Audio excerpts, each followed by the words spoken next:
Good evening, everyone. Thank you so much for joining us this evening. It has taken more than a strategy to put this event together, and a bunch of people, a bunch of brands have come together to put this event together, and there have been tremendous sources of support. To name a few, Anuj from Social, thank you so much for making this beautiful partnership happen. Social has been a backbone for our events for quite a while now, and we are grateful for that. And definitely Adarsh Nallam. He has been one person who has inspired us to put these events together, who's inspired us to keep this event streak going. And every time we have reached out to him for these events, he's always said yes. Thank you so much for that, Adarsh. And the panelists, Dr. Meenakshi and Dhruv Sehgal, thank you so much for joining us this evening. This evening, we have a panel discussion followed by some amazing poets who will perform for you and a live music session as well. We look forward to this event. Thank you so much for joining again. Now, I hand over the mic to Adarsh Nallam to kickstart the event.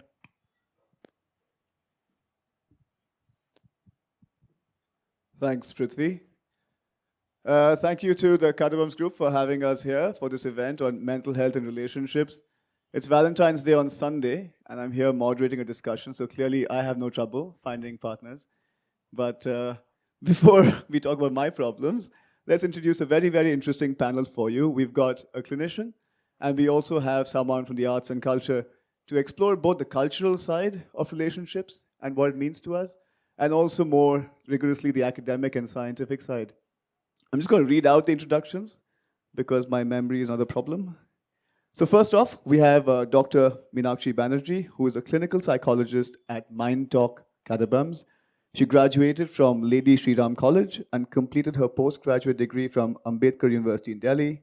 She holds an MPhil in clinical psychology and has a PhD and has submitted her PhD in clinical neuropsychology from NIMHANS. She has authored many academic publications and presented papers at various national and international academic conferences. As a therapist, Meenakshi uses several modalities and believes that therapy needs to be customized to a client's needs. So a warm welcome to Dr. Meenakshi Banerjee. Thank you for being here. Could we have some applause, please? Thank you. Right, next off, we've got someone who a lot of you might recognize, one of the more talented writers in the country. We have Dhruv Sehgal, who is a Mumbai-based writer, director, and actor. He has worked on 2 feature-length documentaries and a short film, Kunal, which won the Best Short Film at MAMI.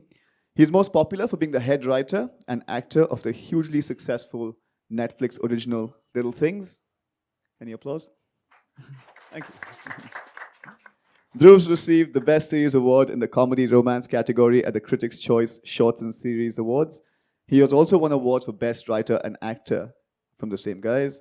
As a writer, Dhruv is interested in the everydayness of human relationships, the changing facets of urban life, and the impact of an individual's environment on their life and identity. So thank you, Dhruv, for being here. Do you guys have mics? Yeah, they're all set up. Excellent. And a massive thanks to the team, the Cadabams team, and the audience for being here. So thank you for making time. Before we start off, a quick show of hands. How many of us think we've nailed how relationships work? How many of us think we know exactly how relationships work and are confident that they should be successful every single time? Can we see a show of hands of people who've nailed it? We've got 1.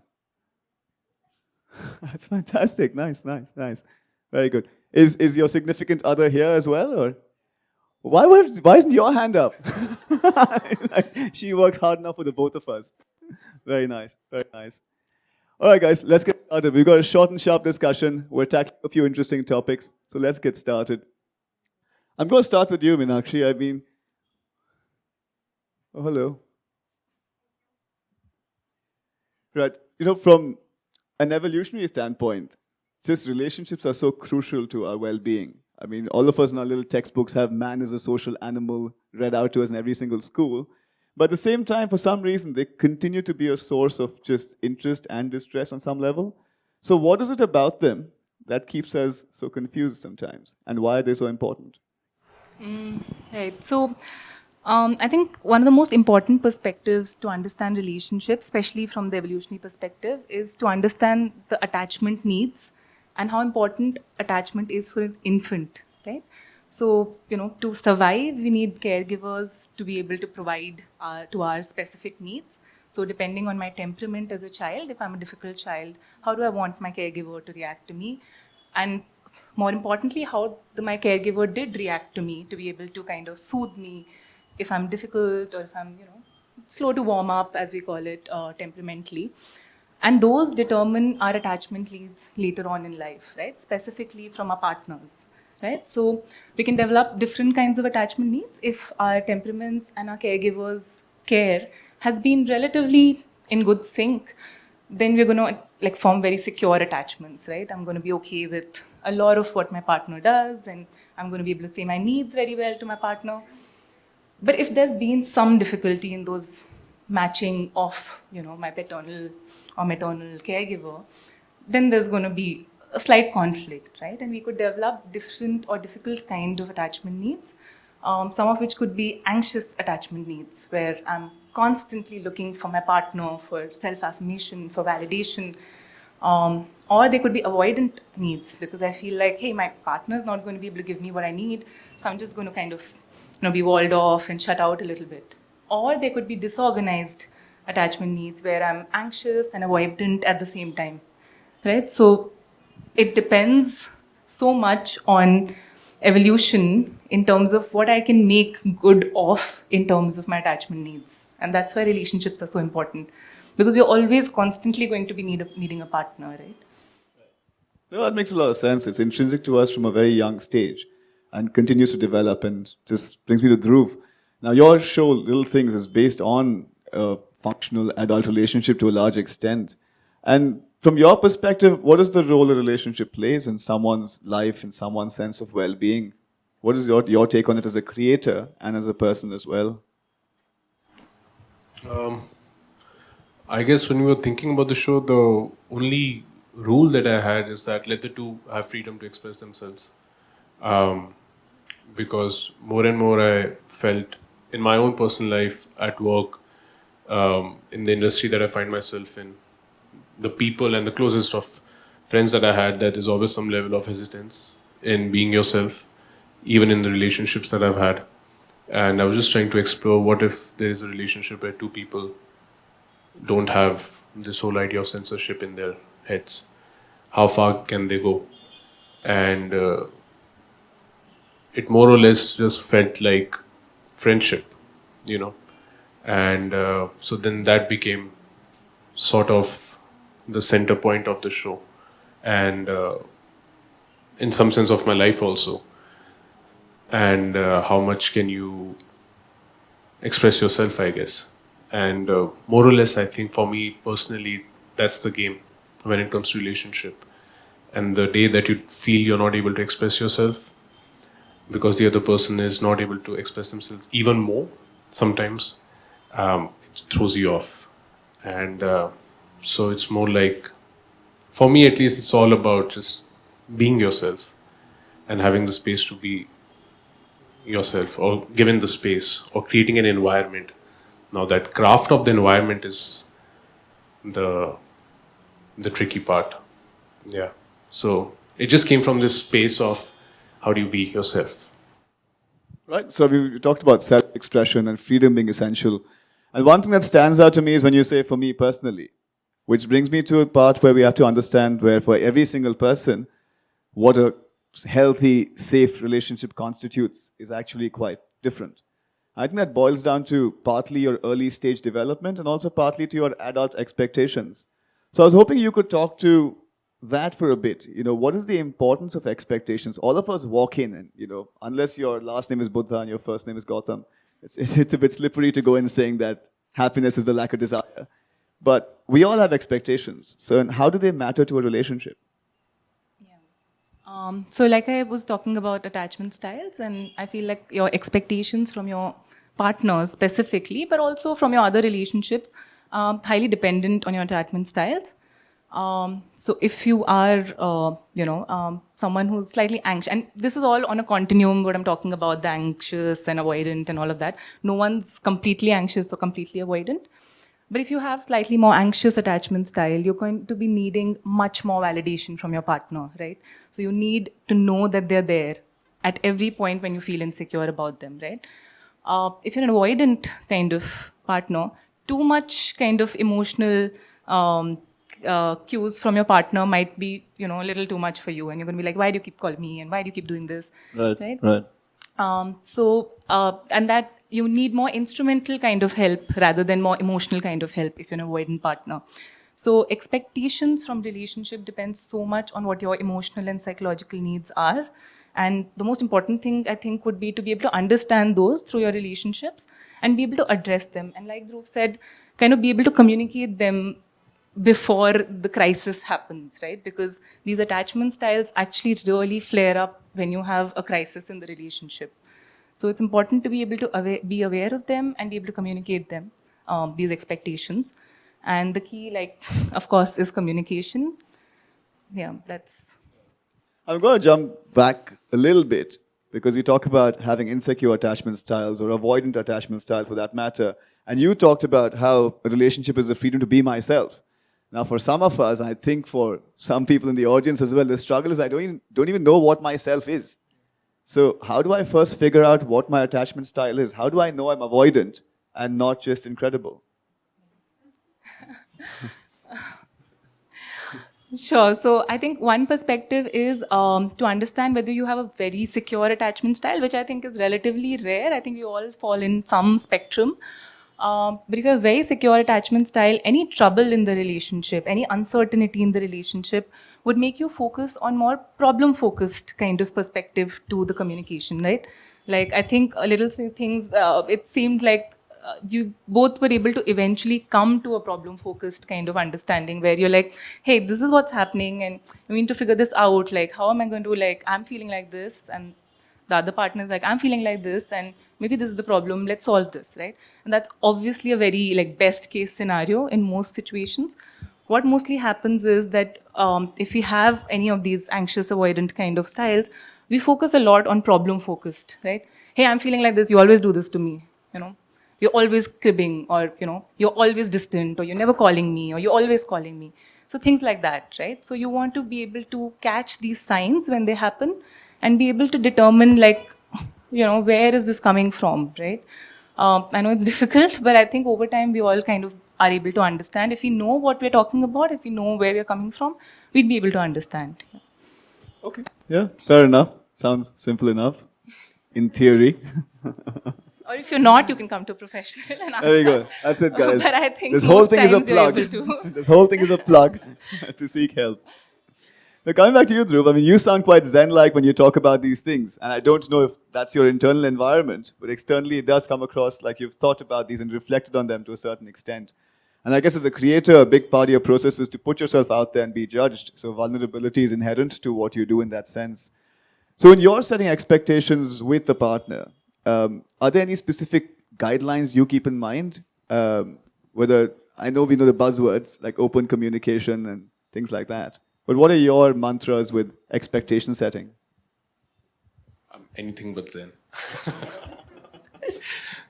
The reason why I didn't write the next season of the show is because I'm like, this is not like life, So I had to come out of that bubble. Anyway, I guess for me, it's always been to understand that the other person is not it's not perfect, and to see them as human beings who are flawed and who will disappoint you and you'll disappoint them. To not bear the responsibility of them fixing you. I think that's sort of helped me manage my expectations from a relationship. But that again doesn't mean that I don't voice them out. But over time, I feel if anything, it's made me more secure of my own self, and it just gives me this feeling that being in a healthy relationship is being okay with yourself, as opposed to questioning yourself and forever being in doubt. I've been in those also, and I'm pretty sure I've made the other person feel the exact same way. But yeah, just to know that it's not gonna be perfect, and being okay with it, because there will always be something, to aspire to do something better than before, I think is more important than to hit a six off every ball, because that feels too nice. No, that makes sense. I think while we are talking about managing expectations, having unrealistic expectations of the success of your expectations is in itself a problem. I think so. But what is it from a clinician standpoint when you speak with clients or with anyone else, specifically about guidelines to set expectations? Do you have any advice for how someone can approach A, finding out what their expectations are, and B, communicating those expectations? Yeah, I think in terms of guidelines, I think there are definitely certain don't do's, right, in terms of communicating expectations. Screaming is ruled out then. Yes, hopefully. Or like, I mean, doing it in a certain boundaried place. I think expressing emotions is very important. So, of course, like he said, that you must be able to express whatever you're feeling. Emotions are there to be able to guide us, right? Emotions are not, I mean, there's an evolutionary perspective to emotions as well. They're supposed to guide our behavior. They tell us when we're not happy. They tell us when we're anxious. They tell us when we're scared. So it's very important to be able to communicate that, right? So in terms of managing expectations, I think it's most important to just be clear about, hey, this is my need. I want to do this. I want to go out. I want to, this is what I've expected from a relationship, right? And I feel like a lot of people who talk to me come from a space of having very romanticized idea of, what a relationship would be, what love would be like, because we've grown up with movies and books and we've understood romance to be a certain thing. But then all of us have read our movies and books, right? And all of us have characterized ourselves with certain kind of characters, and we've understood that this is going to be like that, and we all have formed our own needs depending on that, right?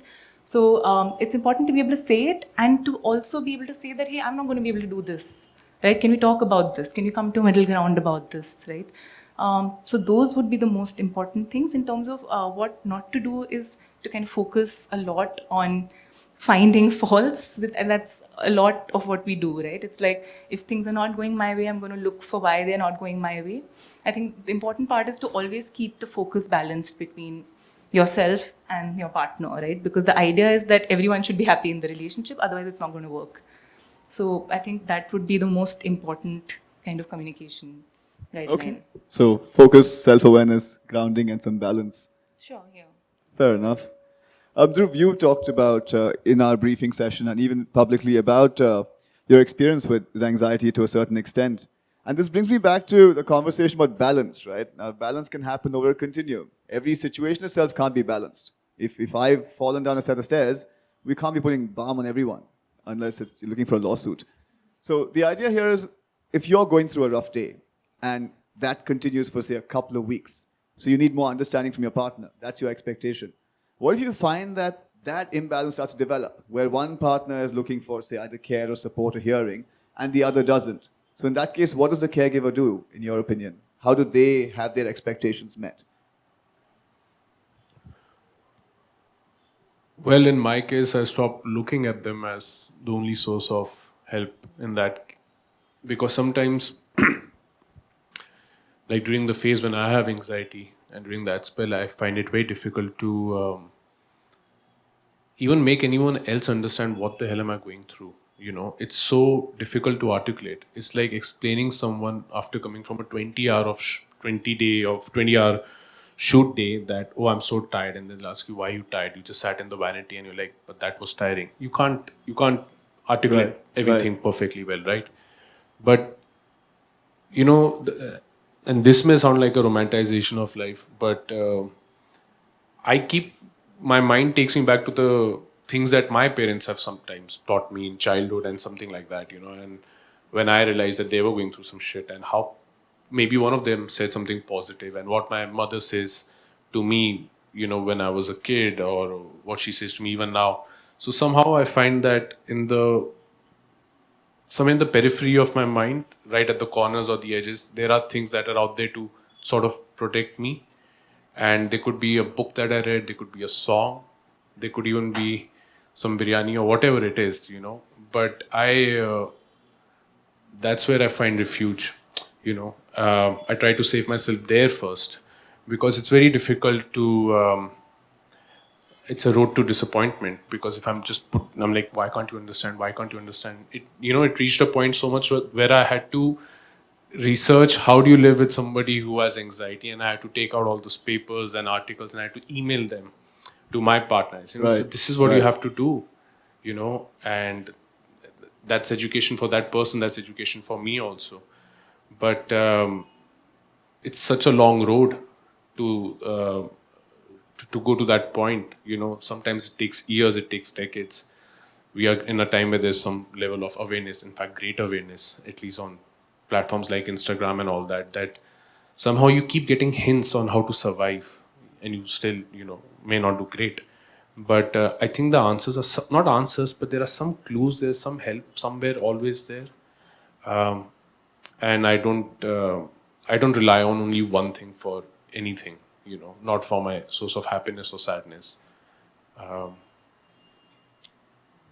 Which is why in lockdown I was really happy, because you can make coffee and you can have the best day, but you never thought the coffee could make you happy. Yeah. So there are different sources of happiness, and I think to put pressure on just love as the single and the most important source of happiness is sort of wrong and not justified, I guess. Yeah. Yeah.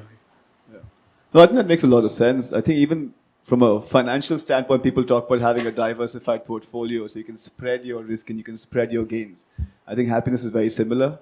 Another thing is, I think with partners and expectations, they talk about how a partner needs to complement you and not complete you. I think frequently people can look for their partners to complete them, and that can be distressing in certain situations. What's kind of, it's a rather question, but what's kind of always puzzling is, you always have this a static idea of a person, that you were the one that I met you and now you're not the same. So these expectations and these dynamics of relationship, they constantly keep changing.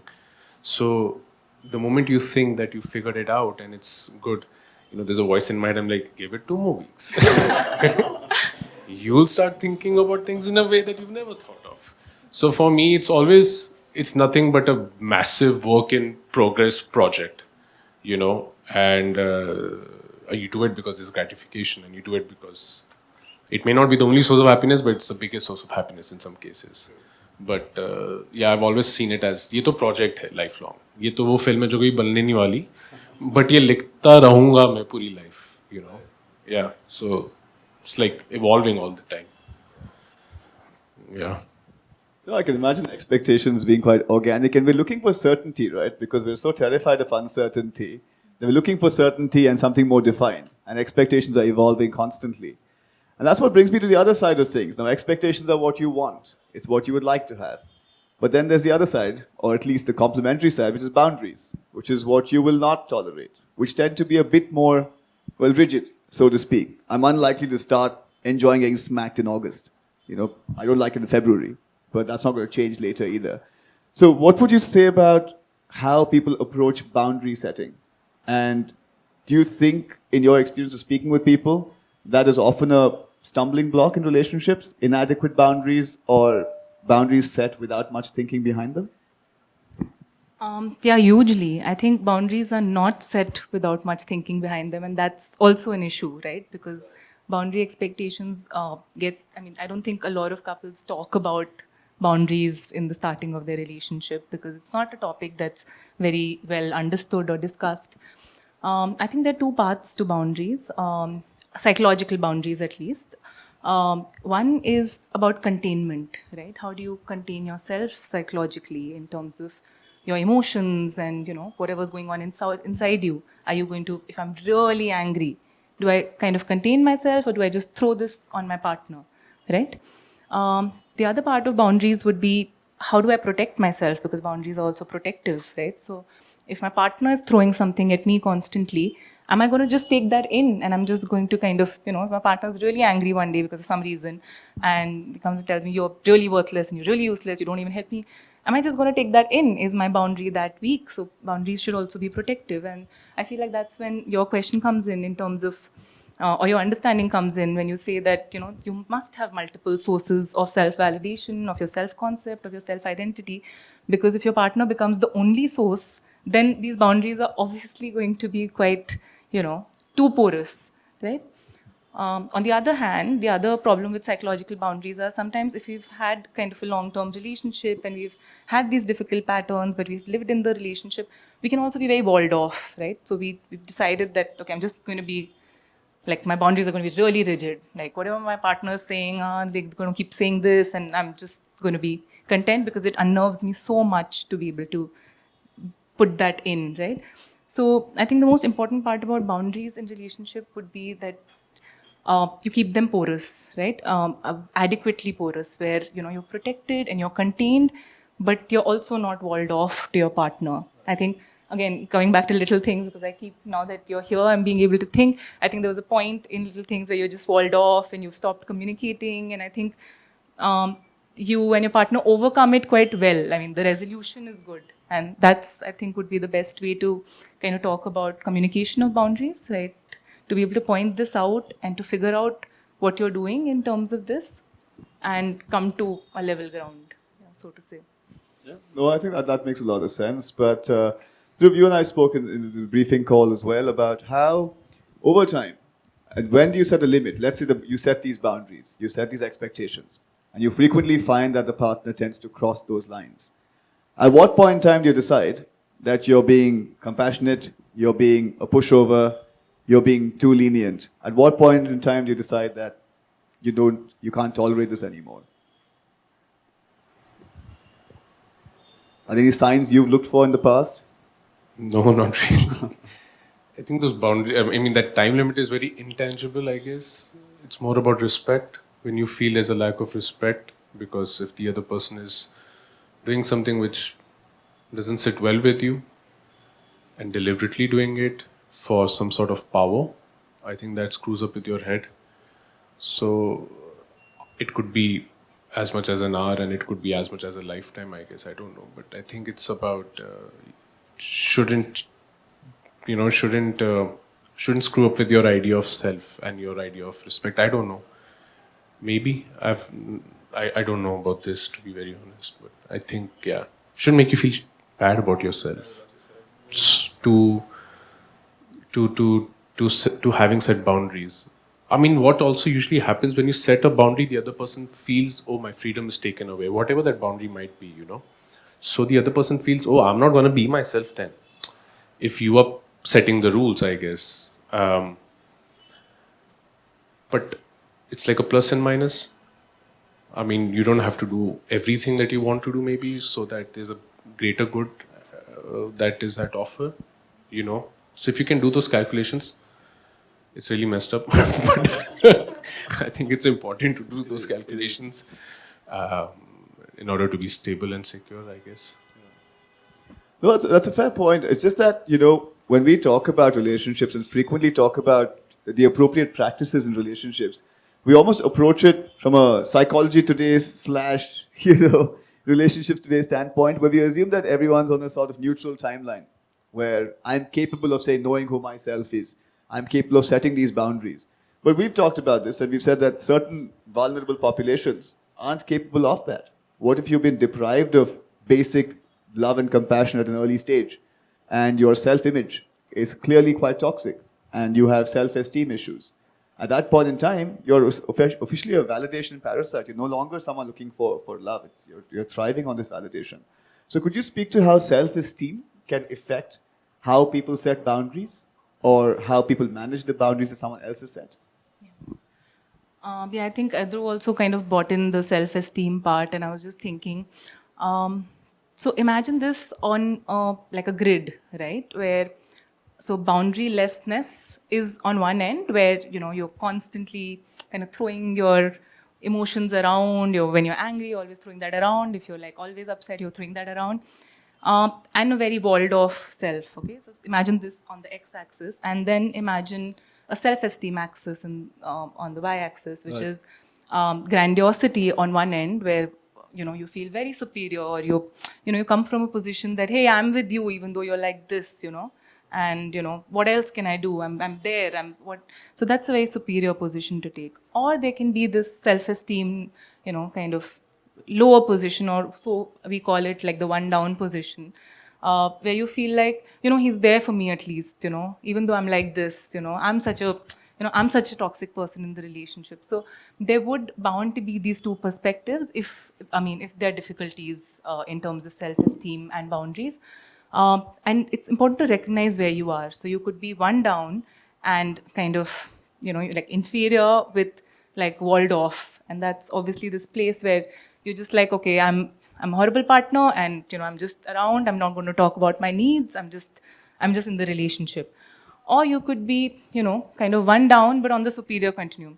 That, you're always cribbing, you're always angry, you're always upset, but you also feel like, just be with me because you're feeling inferior in this.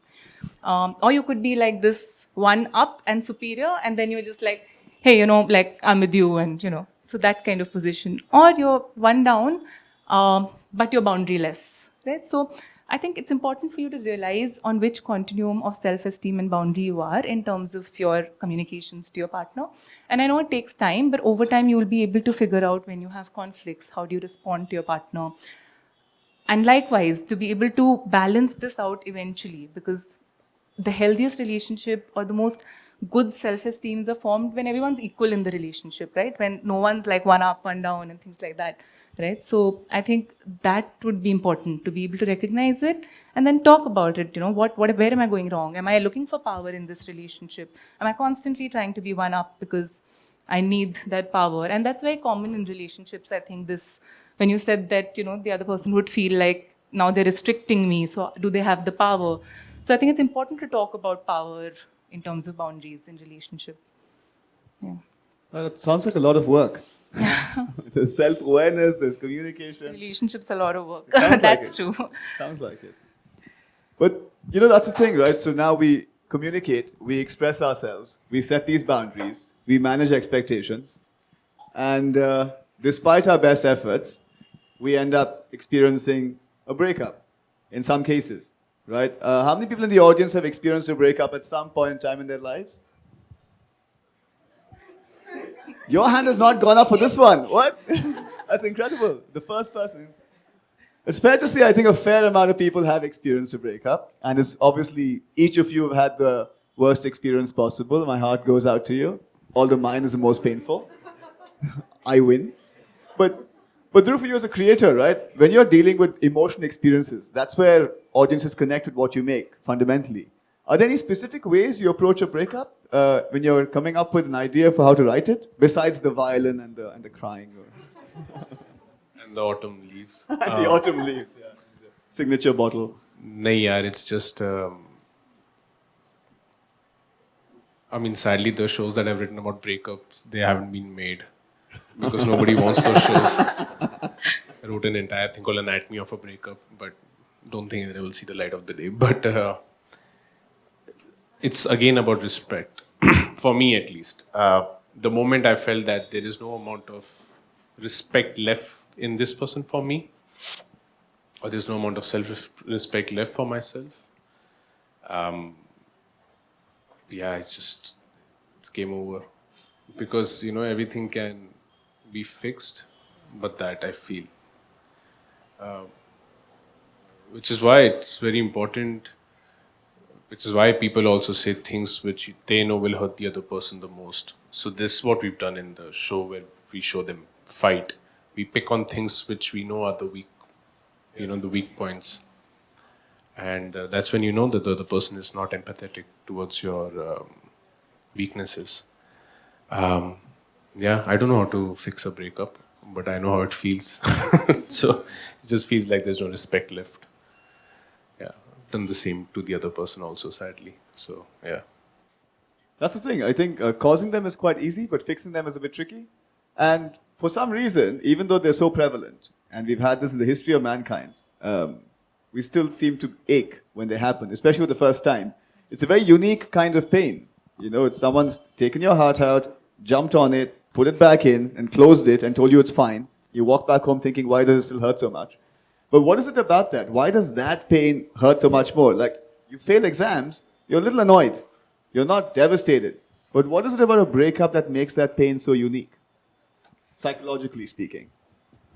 Yeah, so one is that if I address this from a neuroscience or neuropsychological perspective, so to say, and what a relationship and a breakup does to the brain, right?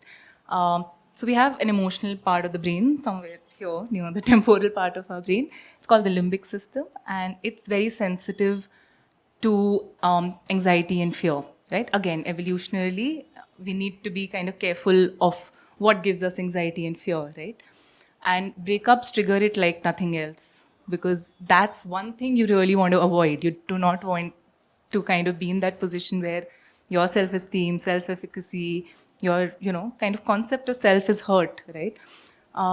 So that keeps kind of it kind of just goes on. It lingers, that part of the brain, and it keeps throwing out neurochemicals. Also, that relationships activate something that we call motivational pathways, or the dopamine pathways in the brain. Now, this is a bit like when you're high on drugs, right? And those addictive ones, and you crave more of that because it's giving you dopamine and you're feeling like you're on top of the world, and that's what love does to us when it starts, right? It's great. It's giving us a lot of self-esteem. Our self-concept is great. Hey, I'm with this person. Obviously, I really like this person. That's why I'm with them. All of that. But then suddenly or chronically over time, it's taken away from us. And then suddenly we have to now figure out, where am I? What's my self-concept? How am I without this person? What am I without this person, right? So especially it depends highly on whether you controlled that breakup or not, whether it was something that you decided over time and you were the one who inflicted it to someone else, and how much you saw it coming. So the more sudden it is, the more unexpected it is, the more your amygdala is like, got to be careful of this, right? This is trauma. So people post breakup, which are very difficult breakups, like which involve cheating or those kind of very difficult emotions. They also sometimes show signs of PTSD, which is post-traumatic stress syndrome. So it's very similar to actually having been in a battle, for that matter. And PTSD was discovered in war veterans and things like that. So that's what it does to your brain. It actually really kind of disturbs it neurochemically, so to say. And like I said, obviously self-concept has a lot to do with it as well. And how much of what a person is like decides how a breakup affects them? Because breakups affect different people differently. You find people who've had 15-year marriages and they're playing golf the next day, and someone who's had two exchanges, one of them says, go away, and he's devastated for months. So what do you think causes that difference? So a lot of times, I think one is how much important or what importance that relationship had to us.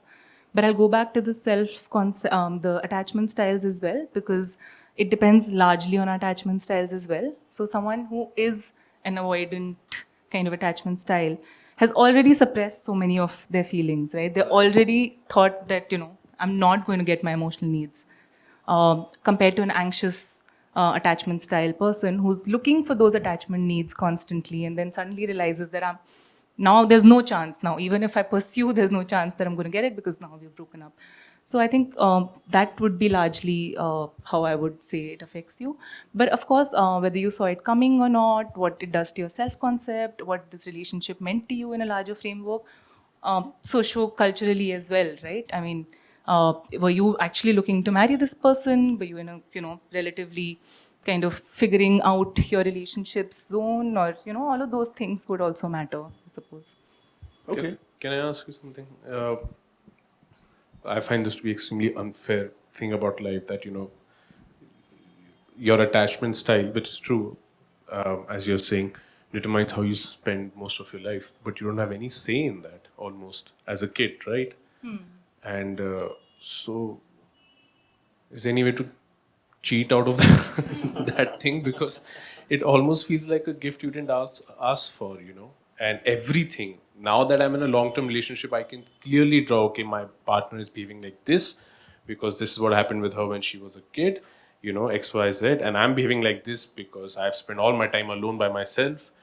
So it just feels like a game you didn't want to play, but somebody's shoved you inside the field, ki jao khelo, and you're just failing, and then you come back hurt, and you're like, now I'm going to spend half of my life, putting stuff on that injury. Like, isn't that kind of unfair that you spend half your life fixing things that you didn't kind of asked for?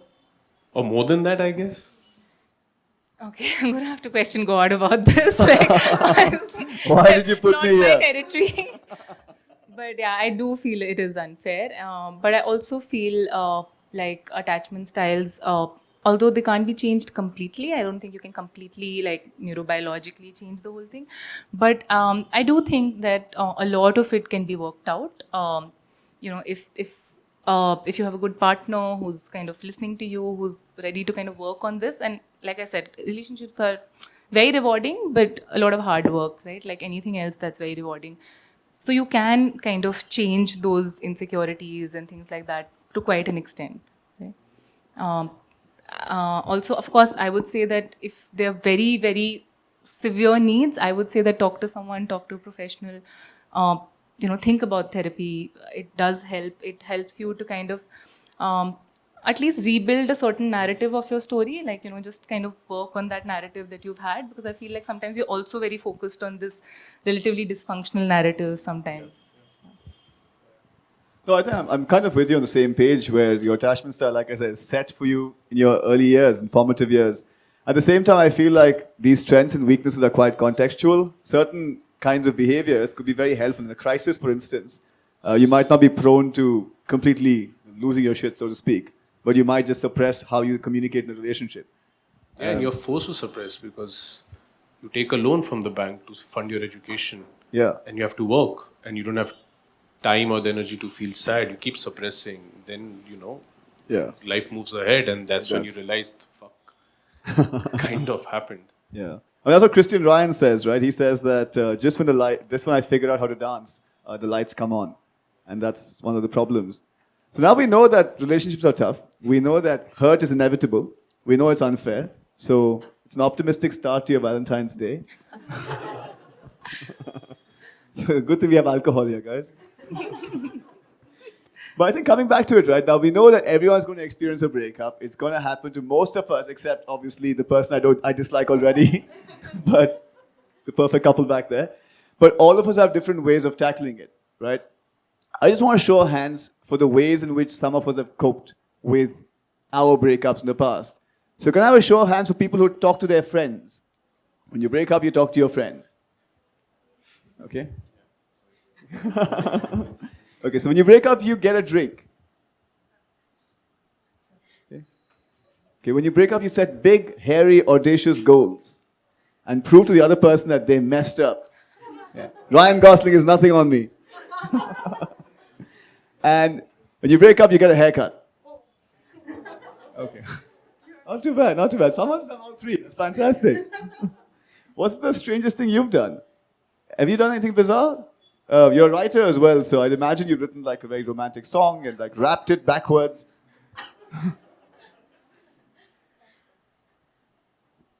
Thing, man. Just, Nothing. I mean, nothing crazy as such. Okay. I think I've spoken to my parents a bit more than I would have on a average day. You feel very close to them. All of a sudden, yeah. Yeah, you wanna feel like a child again, almost. Yeah. I got counseling from everyone. The Didi who comes to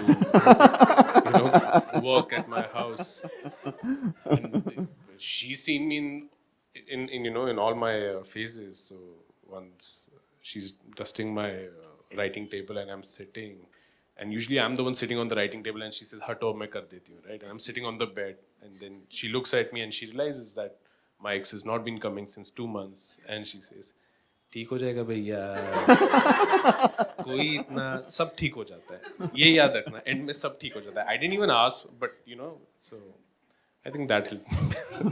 That actually did help me, because again, on the periphery, there's something that will always save you. True. And it's important to have that faith in That's life. the hope, I guess. think. Yeah. But is there an optimal way to recover from a breakup? I mean, obviously there is swearing and burning their things and destroying their reputation. But is Jab there? we met. Yeah. Are there healthier ways? So I I think all of that does help to some extent, so I'm not going to deny that. Just You because heard I'm it a from the psychologist. psychologist. You heard it from the psychologist, guys. But I think, I think what Dhruv said was really important. I think getting a lot of social support is important because, like we discussed, the breakup does a lot to your self-esteem, your self-concept, your self-efficacy. You know, I wasn't good at a relationship. This is a failure that's happened in my life, right? So you need to kind of rebuild that. So a lot of talking to your parent is about, just getting that validation. Hey, I'm still like the same person. I'm still good. It's important to kind of formulate yourself again in some terms, right? Especially if it's been a long-term relationship and it's kind of formed certain aspects of yourself in a certain way, right? So you both used to go do this thing together, which formed a very important part of your life and it's very important to you. But now you're not going to be doing that. So what are you going to be doing? What's going to be your self-concept now? So I think it's very important to kind of take this time and kind of figure yourself out again. Um, and like from a very like perspective of loss, like we call a relationship ending like a loss, right? Like it's like a death in some ways to an internal person. And you go through certain cycles or certain emotions of loss, right? Where before you reach acceptance, and those emotions are, first could be denial, like I don't think this happened. I'm going to pursue this person. I'm just going to convince him that this is good. Like, you've left me, but you're going to come back to me and things are going to work out and I'm going to work harder. So that's denial, right? Then you kind of come to a little bit of anger, like, how dare he? Like, is he leaving me? Why just he? Or she. Just, right. And then you eventually, kind of reconcile to a lot of things. And that's when you kind of take all the support and you kind of figure things out. And then you eventually come to acceptance. Yeah. But the biggest problem with this whole stage theory is that it's never kind of that linear, right? You kind of go forward Back and forth. then, yeah. So one day you're going to be complaining to your friends, I'm really angry. This person was really useless. I definitely deserve better. But then, the next day you're like, oh, why am I like, I really miss this person and I really want to go back. So it's a little complicated. It's not cyclical in that sense. It's not linear in that sense. And I think it's important to kind of just hold on and, there are definitely certain don'ts in terms of how to deal with a breakup. Like, don't keep going back if you guys have made that decision. It's not worked out for a reason. Don't keep going back to the memories. Don't keep some of that kind of stuff just to kind of, because your brain's going to constantly then have hope, right? So those dopamine pathways are going to be like, okay, maybe, I'm looking at this picture and maybe this looks really nice. Maybe I'm going to pursue this a little more.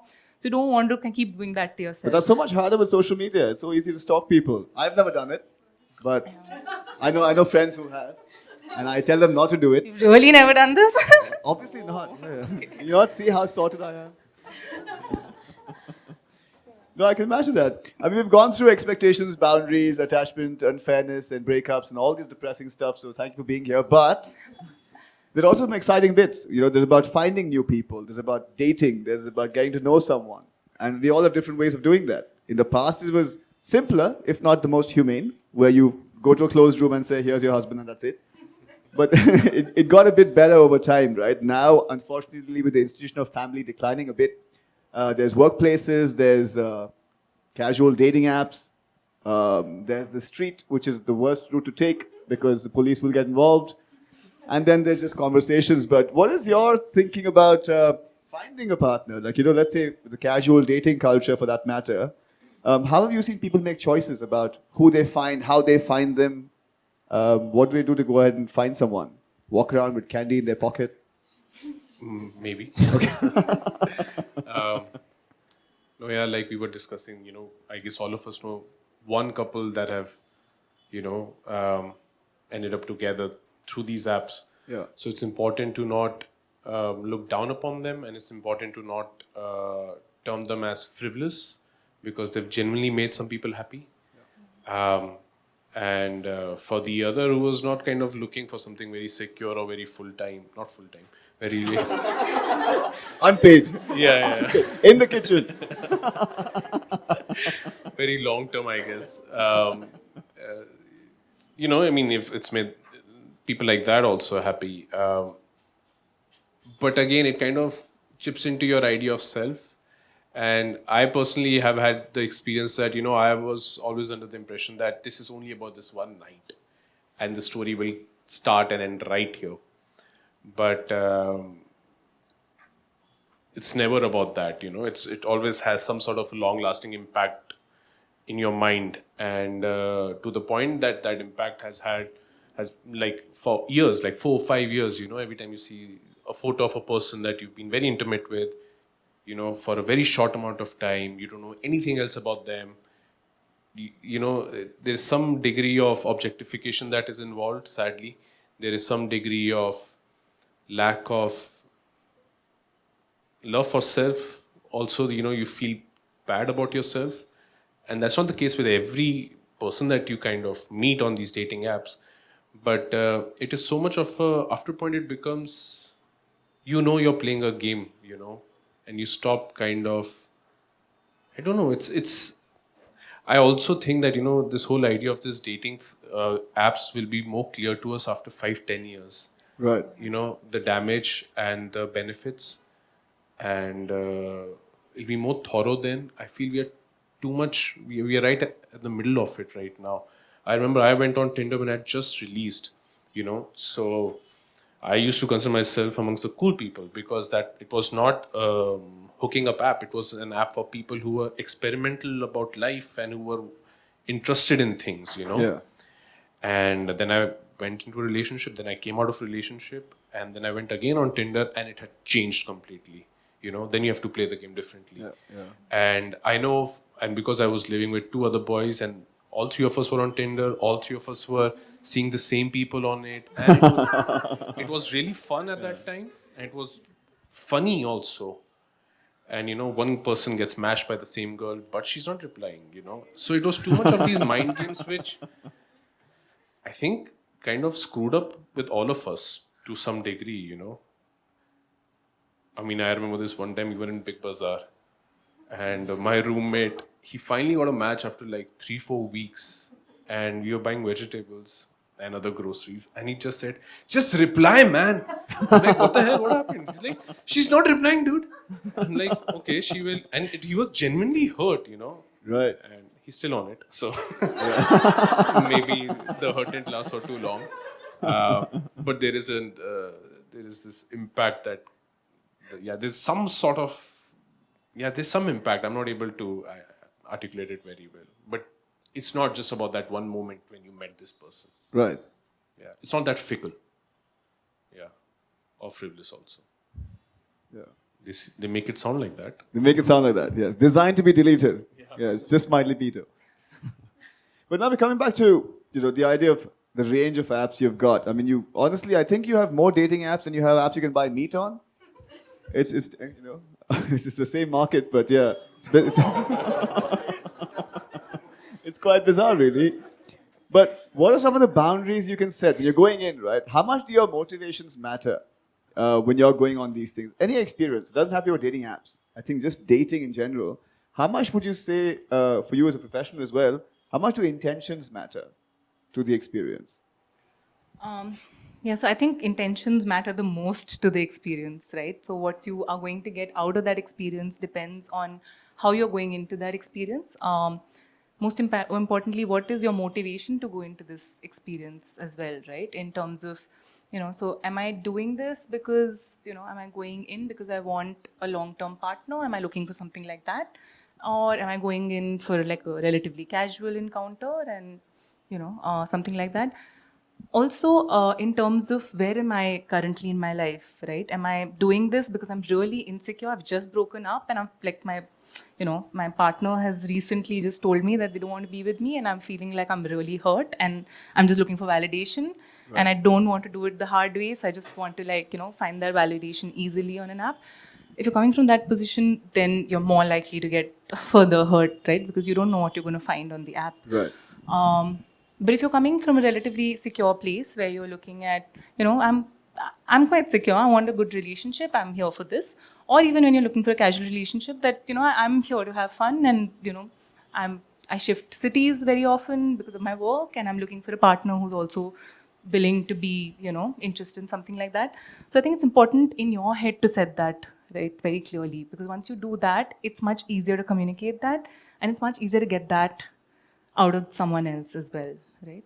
And it depends also what you portray on the app, right? So how do we kind of make our profile on the app, so to say?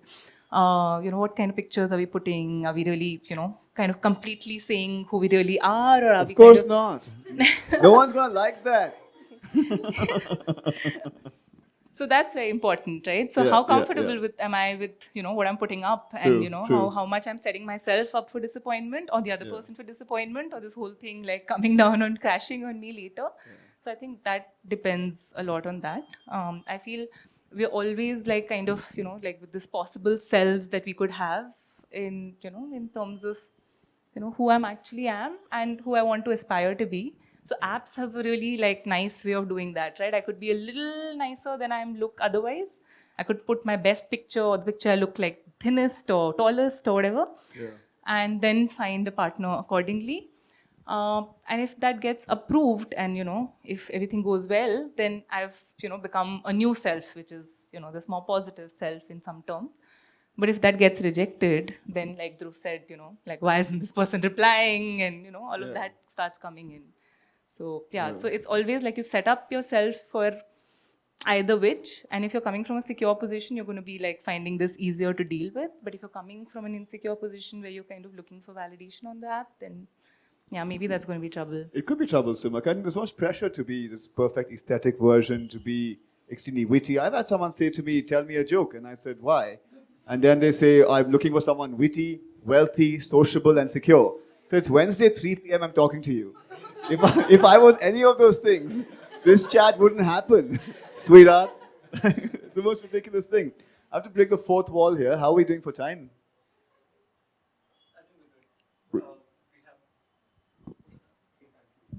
Yeah, should we go to a few audience questions? Yeah, take a couple, is that okay? Okay, excellent. Do we have any questions in the audience? The person at the back is banned from asking questions because you, ma'am, who said you got it covered, so no questions from you. I think you just got to judge the rest of us quietly. Oh, excellent, excellent. Now I'm even more creeped out. Anyone else with questions? Yes, should we pass her a mic, please? Mine. Subtle between. Hi. You had mentioned PTSD. So if you're with a partner who is self-admittedly suffering trauma from a previous relationship, and you're understanding about it and everything, what are some of the, like, let's say the top 3 tips you would give to somebody who understands this and wants to be there for the person, but is still finding it difficult, asking for a friend? Sure. Of course. I feel that. All of us ask for friends. Our friends are so messed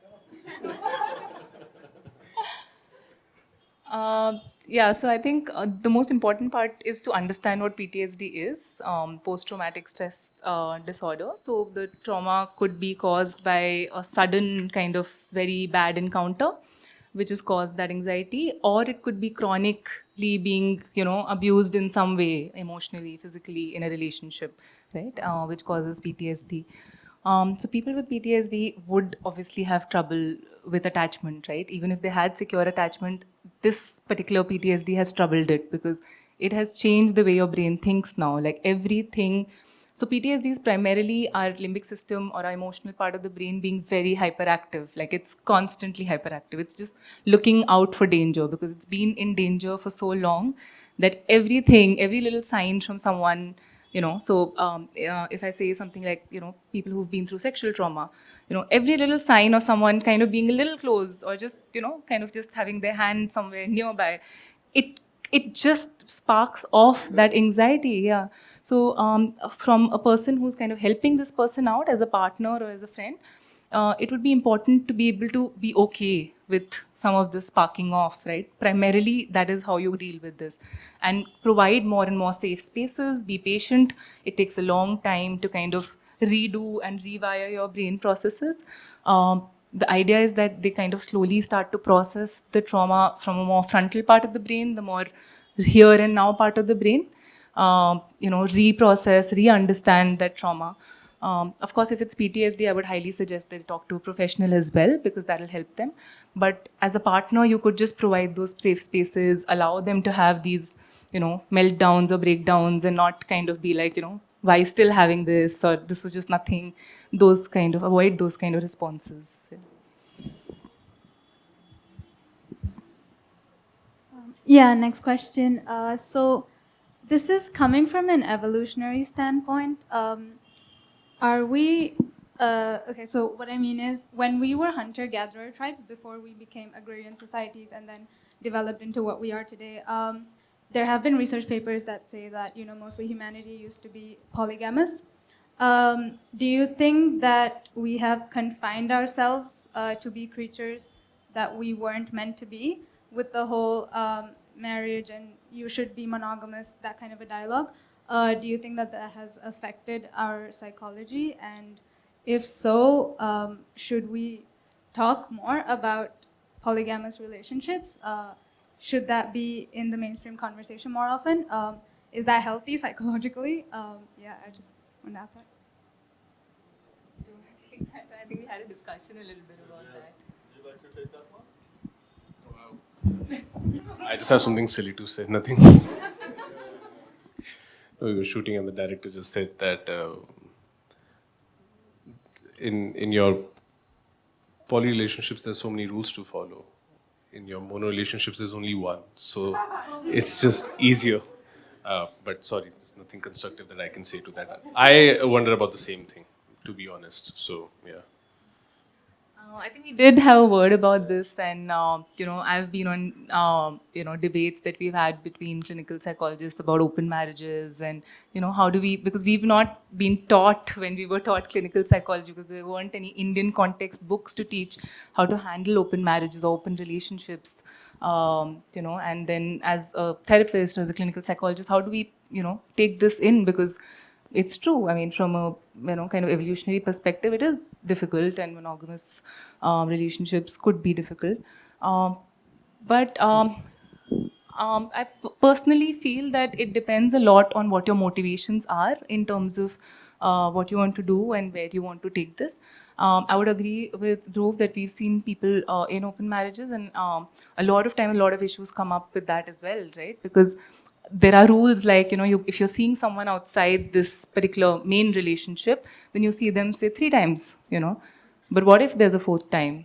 Then what happens to this main relationship, right? So I feel like if you really want to kind of have that dialogue, then I think it has to come from a very safe space, from a very secure perspective, and not from this perspective that, I'm going to get different things from different people, I'm going to kind of form different attachments, and that's going to make me feel great because I have multiple attachments compared to someone who has one. It depends on which space you're coming from in this, I think. Yeah. I'm just going to speak to that for a little bit, what you just said, right? Which is the fact that the evolutionary origins or the agrarian part. Now, if you look at Sapiens, a friend of mine reads a lot about this, that's how I know. But the point here is that a lot of ancient things people talk about as credible in some way. It's okay to maybe smoke cannabis because it's natural. It's okay to be a certain race agrarian. It was also evolutionarily natural to club your neighbor's partner over the head and drag her back to your cave, right? It's unlikely I can propose that without significant consequences in most settings. So the first thing is, just because it's natural doesn't mean it's constructive. That's step one. The second part is, and again, Harari talks about this in detail, is that our innovation has outpaced our evolution. So culture is very far ahead. This little thing here, not mine specifically, is very antiquated, right? It's a useless piece of kit. You've given a finite being that needs to fornicate, sleep, die, an infinite imagination. So fact is, our existence is designed to be quite distressing most of the time. And that's just something we have to live with. Coming back to the point you started with about polygamy and monogamy, is like, it's difficult enough with these attachment styles to manage one person. So, I mean, let's assume I crack polygamy. There's 4 calendars, there's 4 Zoom calls, and 4 breakups to manage, potentially. And it's a brave person who puts themselves through that. But if someone's got secure attachment styles, I'd encourage the experiment. But do I think it's the smartest thing to do? I'm 50-50 about that, at least with my little thing here. Yeah. Any other questions? Yes, ma'am.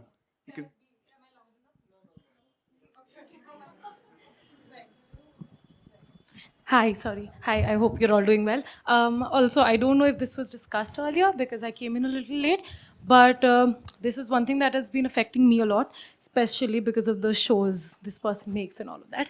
So They're you not kind that of romantic, you know, they're Yes. fairly problematic Yes, also. yes, exactly my point. So these romantic, fairly problematic shows kind of increase your expectation out of your partners, right? And in I think social media in general, how do you go about keeping that in check if you're actually expecting the right amount, more or less for that matter? Like, because now that I know, I'm fully aware that my expectations could be higher, I tend to put them down, right? No, this is all social media, this is all movies and romance and all of that. So I tend to put them down to a point where I am more disappointed than satisfied in any kind of a situationship, relationship, or whatever. So how do you counsel yourself into leveling your expectations to what's right, like to what you deserve? How do you decide what you deserve and what a person should give you? You know, how much a person should give you? Who's your question for? Anyone who could answer, frankly. Give me an answer. Sure. Okay, I'll start maybe, but the part about your show is going to be your show. I'm Okay. thinking about the answer. Yeah, so it's a little bit like if you've seen Vasipur, no, that there's this dialogue, सबके दिमाग में अपना ही, everyone's a hero in their story. So it's a bit like that. I think, the idea is that, whether your expectations are coming only out of, the other person, is it like only about, you getting something from the other person, is this expectation like this person should do this and this person, or is it about the relationship in general, right? Like in terms of, we are together going to be able to do this and we are together. So it's whether you're having the same expectations from yourself and are you going to be able to fulfill those, right? Because if you're going to be setting up those ones for the other person, should be able to do that as well, right? So I think look at this more in terms of that space that you're going to create with this other person and communicate that, right? Like, I mean, I think the best thing to do is just say that, hey, I'm expecting like 500 roses on Valentine's Day, and like see how that person is going to respond. And maybe that person is going to say, I'm not that kind of person. And you're going to figure out. Yeah, sure. I mean, like whenever you have this person. So,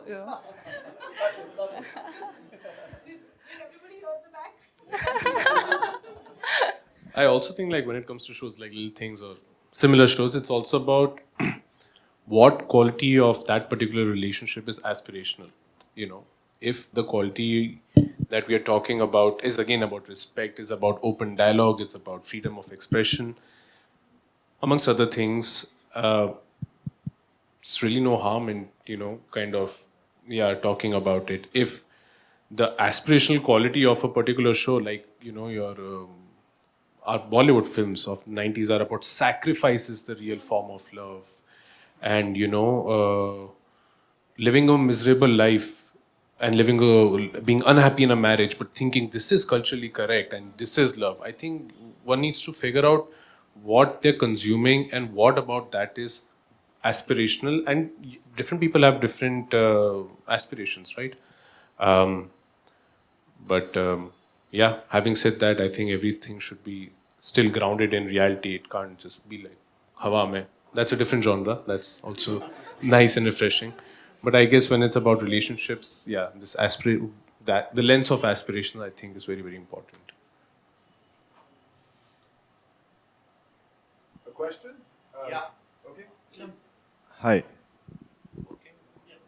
Okay, I am sorry if the following question, if you guys have covered the subject, I had stepped out for an energy stick.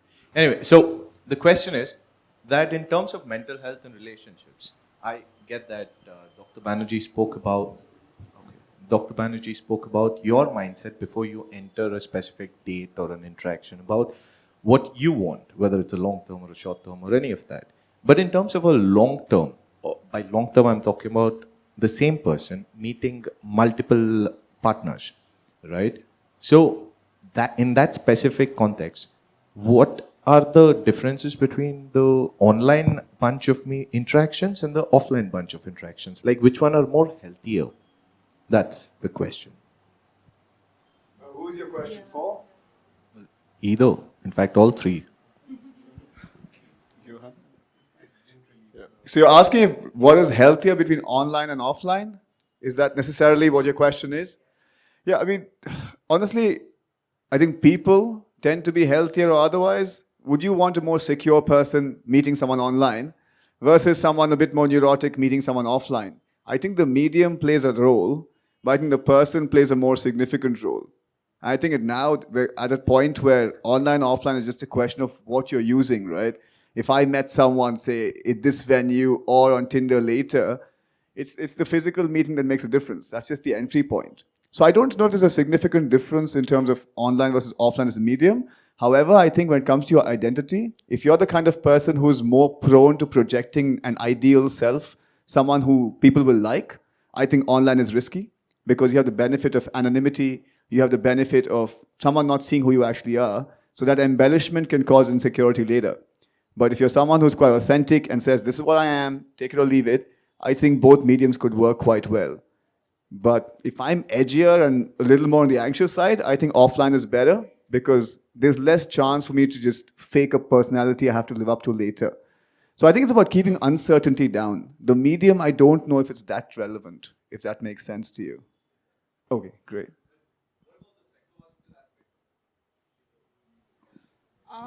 Just briefly, because there are some research which has started to come up, not so much in the Indian context, but maybe, from America and Australia, kind of looking at your personality styles and, how do you kind of flare eventually, online versus offline. So there's some academic research. So I'm trying to think about some parts where they say that, if you're someone who's lacking in social skills or, if you're someone who finds it hard to kind of be able to initiate conversation in a club or, when you're hanging out with friends and you find it difficult. I think online spaces could be a great source for someone like that to begin and initiate and just start off first conversation. And then it's much safer for someone who comes from that space to meet someone later on offline and then figure out, because they've already created a little bit of that chatting or whatever, phone call or something, and they've created a context to be a little more confident.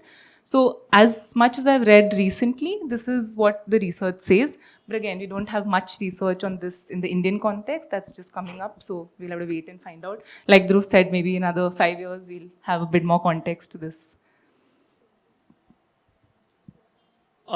If I can just add on to or respond to that, if assuming your question is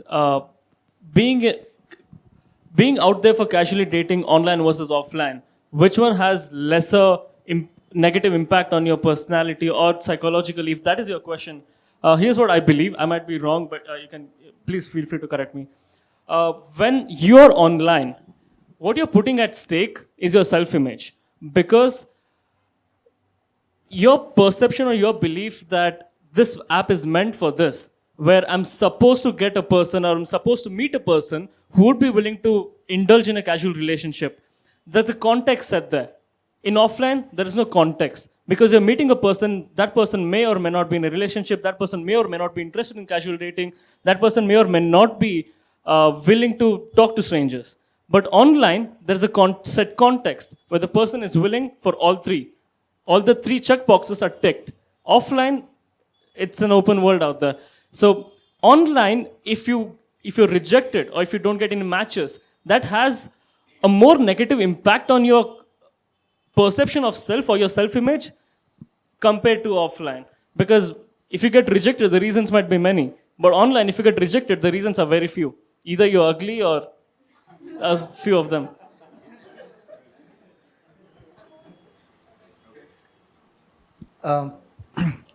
I find that we are at the intersection of, in human history, a point where neuroscience, and I could be wrong, you correct me if I'm wrong, neuroscience has come to a point combined with social media and, technology, which hastens or which reduces the gap between scientific discovery and us knowing about it. Like Dhruv had mentioned, the papers the journals you could access and send to your partner about anxiety and things like that. From personal experience, I find this almost like an X-ray vision, that we have now. If you have any trouble with your partner, there is so much out there, which is, I mean, a lot of it comes as pseudoscience, but also real science you have access to.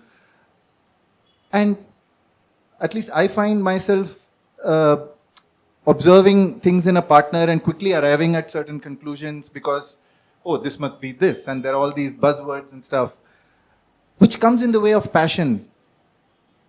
Do you find that, and how do you handle that? You know, like, it's too much information and too much knowledge almost. Like, that's why I say it's like an X-ray vision. You directly go to the core of, okay, this is why this person is behaving like this is why this is happening. How do you maintain that fire and passion then, you know? No idea, man. But it's a very valid question, and I feel the same. It's like, it's like if you're writing the whole day and if you have to watch a film, you're not going to sit and enjoy it. You're going to sit and analyze it. Right. And with so much of information out there, I think we're just sitting and analyzing literally everything. You know, Uber में बैठे तो बंदे को analyze कर रहे हो. Airport में अच्छा इन्होंने आज ये किया है. I think the bigger question is how to let your mind be at peace when the world is not at peace, you know. And maybe passion lies when the mind is still. Romance lies when things are calmer. Otherwise, it's just crazy. It's too much of dopamine, I guess. Yeah. I mean, have you heard of Esther Perel? If you've been on the internet for a while, you might. Yeah. So Esther Perel he has a TED talk about maintaining passion in relationships. And she talks about passion being fundamentally a offshoot of desire, and desire being an offshoot of scarcity. And that's why if someone's available and there for us all the time, our passion starts to diminish because they're not scarce anymore. But whereas love comes from availability and constancy. So I think the thing I would question is not how to generate passion, but why I have that need for passion. Because on some level it speaks to a need for excitement. And I think that's important to explore. Frequently, what we're seeking is not the concern as much as why we're seeking it. I think that's a question too. Again, it goes into that space. Yeah, it does. But I think speaking with someone, I'm also one of those internet readers. I used to be at least, going to Psychology Today, and I had a cold, but now I have cancer. But I think the best thing to do is speaking with someone, because like Meenakshi said earlier, it's a spectrum. So while you might think something is anxiety or neurotic, it could be on the spectrum. It might not actually be debilitating to the extent you think it is. Also, your own unconscious biases might get in the way. So I think getting someone involved is a good idea. But also, Gokul, I think it's also down to, and I didn't say this, a friend of mine said it. So, no, genuinely. He said that, like if you're in a relationship and if you're tempted to, say, cheat, and he said that, the only way to look at it is that it's about pleasure. But if you fight that temptation, what you're seeking is joy, So, and that really stayed with me. So these everyday fights over, you didn't put the egg in the fridge? Dude, are you serious? Because you said you're going to do it. They really, really screw with your mind up because like, I'm supposed to do something else. What the hell am I fighting about? But if I ever look back at whatever 3 years or 4 years, and not just with the relationship with my partner, even with my parents, I just swim in a sea of joy, But there is the pleasure and joy ka wo bahut hi, it's a very nice way of looking at it. There's one question from Facebook. There are a bunch of live viewers who are watching the entire thing. And there are some questions, but I think the team picked this one question because it's really stands out. It's from parent. And the question is, how do you suggest parents help children perceive relationships and help them develop a sense and sensibilities of forming a healthy mind? Yeah, that's it.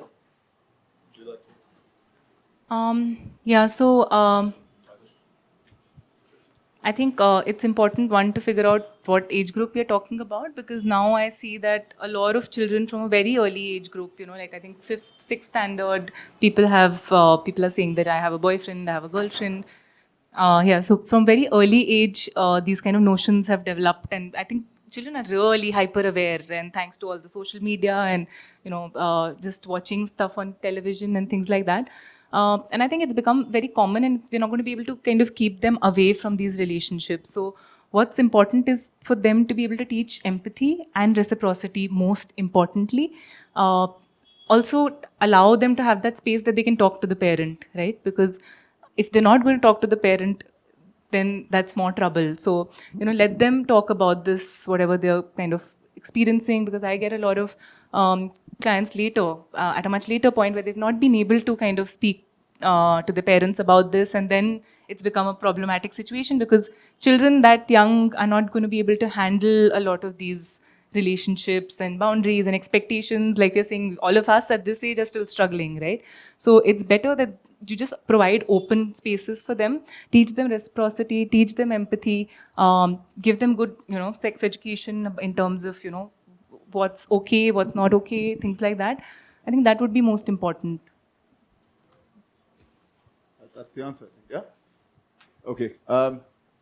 Do we have more questions? Or any more questions, guys? Okay, I think we're good then. Yeah. Well, I think it's been a really nice discussion. For me as a host, it's nice to see two professions, both of which require you to be tight-lipped in certain situations, be as open and vulnerable as you have been. So thank you so much for that kind of access into your minds. It's been a great conversation.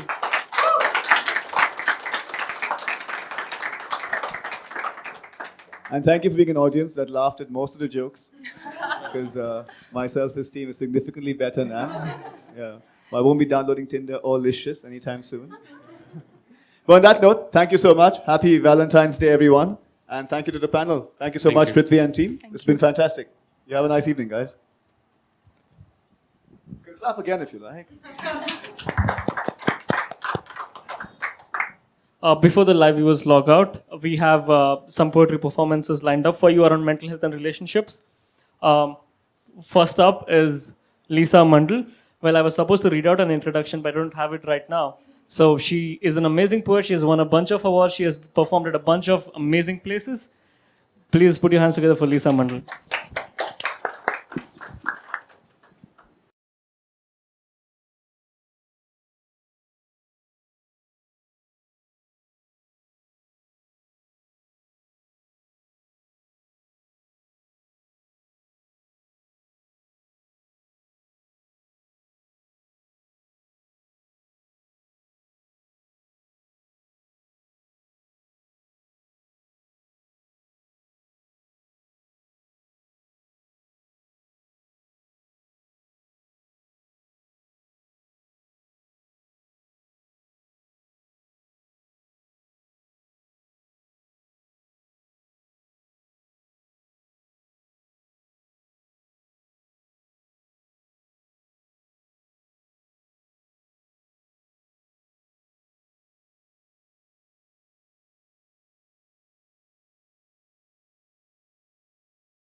a very happy Valentine's Day to everyone here, whether you're single, with someone, or it's complicated.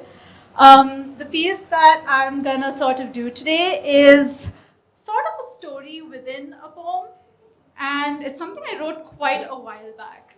Like, I don't know, Miss Meenakshi, like from the panelists over here, she did mention something about denial and getting angry and, like, you know, the stages. So this is way past those stages because you need to like go through some shit to actually get here. So this piece is inspired by my favorite poets, Sarah and Phil K, Rudy Francisco, and Ariana Grande in general.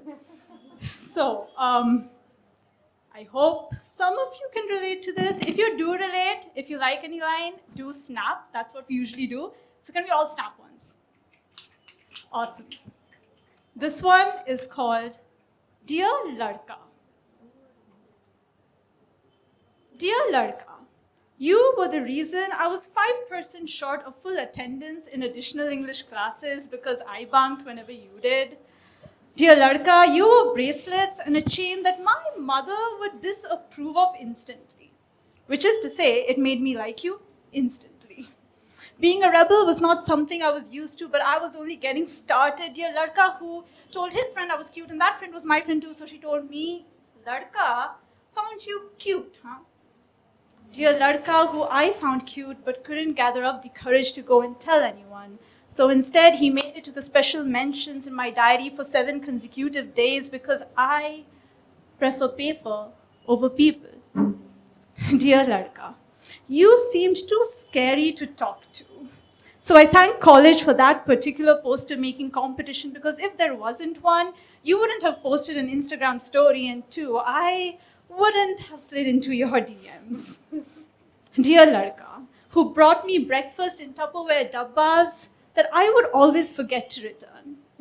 You see, I never really ever forgot. I just wanted to keep them with me so that every evening you would come by my place to say hi.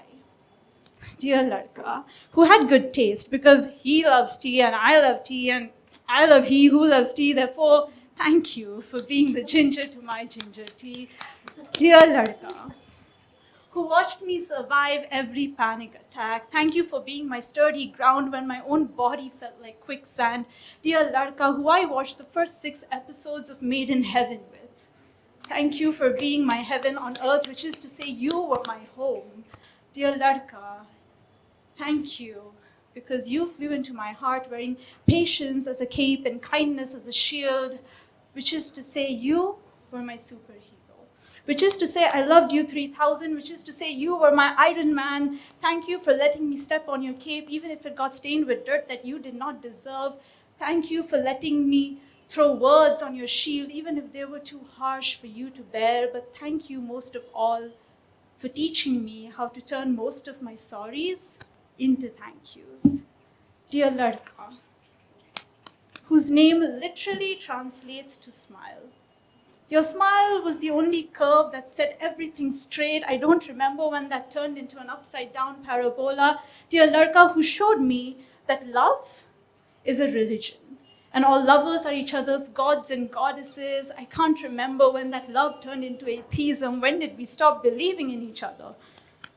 Dear Ladka, you were the rain cloud to my parched plant, and I was left as a withering flower when I needed you the most. But thank you, because it taught me to reach out my roots a little bit deeper, and I learned how to be my own rain cloud. Dear Ladka, you were the fairy lights to my Tumblr aesthetics.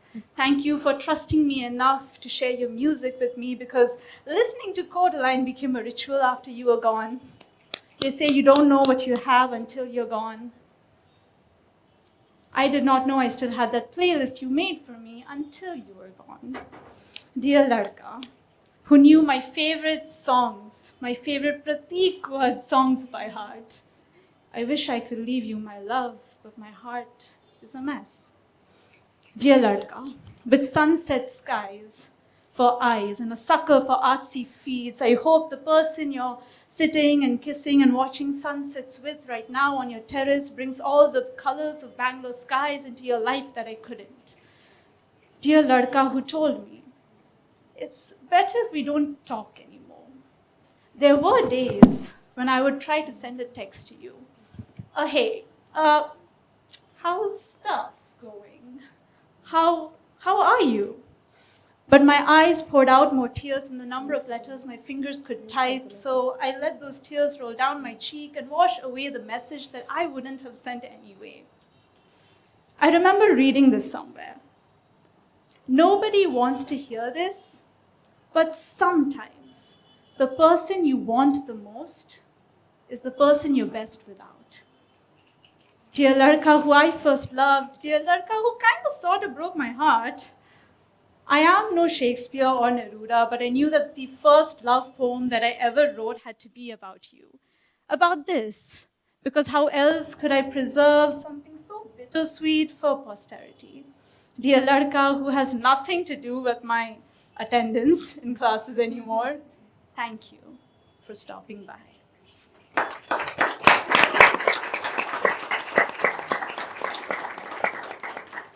Thank you for listening. And as cliche as this sounds, I hope that all of you find your love tonight. I mean, I did complete it. I mean, you know, it could be something on the menu. It could be LIT. I mean, it could be a genuine person. But anyway, the next performer, I'm really lucky to introduce her. Okay, so she's a very dear friend of mine, and she's one of my favorite poets. She's won like tons of intercollegiate slams. I've performed alongside her in so many events. In fact, like I'm performing here after one whole year, like, you know, performing live. And the last time I did perform live was with this girl. And I don't know how else to introduce her. Like, she says that she's just figuring herself out in this whole wide world and everything. But if you meet her in person, she's the sweetest human here. So give it up for Hiba.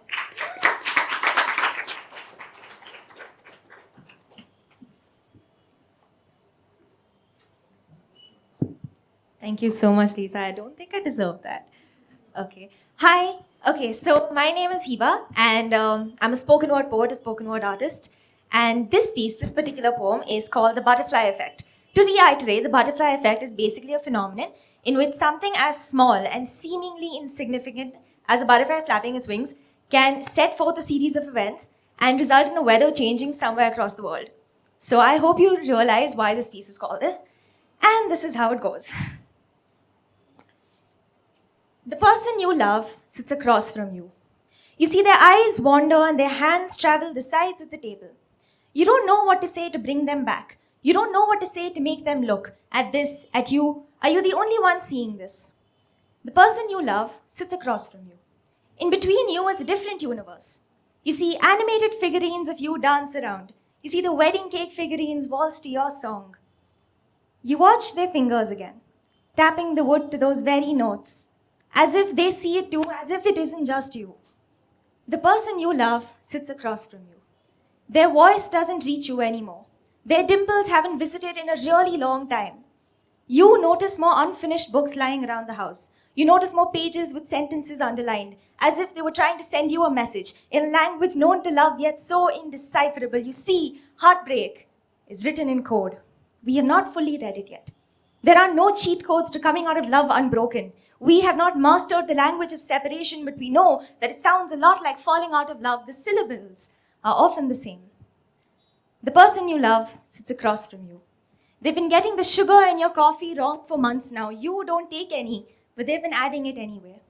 So when it touches your lips, you tell yourself they're trying, that maybe effort tastes this way. But you end up feeling bitter anyway. The sugar becomes a failed substitute for whatever they wanted to say. The person you love sits across from you, fading away. You want to pick up their palms and ask them to trace this back to a day, any day. You want to ask them to pinpoint to the moment they fell out of love with you. Do they remember the sweater they wore that day? Do they remember the color of the sky that day? The person you love sits across from you. You want to give them the whole entire world, but you realize that it's no longer you, so you let them be. So you learn to read between the lines, and you learn to listen to the silence in the hopes of hearing something, anything that can tell you how to help them. The person you love sits across from you, slipping, fading away. Your mind races between wanting to apologize and instead demanding answers. But instead you smile. Instead you make them a cup of chai, just the way they like it. Instead you get their sugar right. Instead, you take longer walks, sometimes quieter, but together by the sea. And when the sun sets, you catch them smile. And this way, you learn to love them and also let them be. You realize that the butterflies might one day have to leave. The person you love sits across from you. On a Saturday afternoon, you watch the sun pour in from the window above and paint everything golden. And for a fleeting moment, they seem okay. For a fleeting moment, there is hope, and for a fleeting moment, this is enough. The person you love sits across from you. They tell you they really want to stay. So you tell them there's nothing more they need to say. You tell them, I guess everything will be okay. Thank you.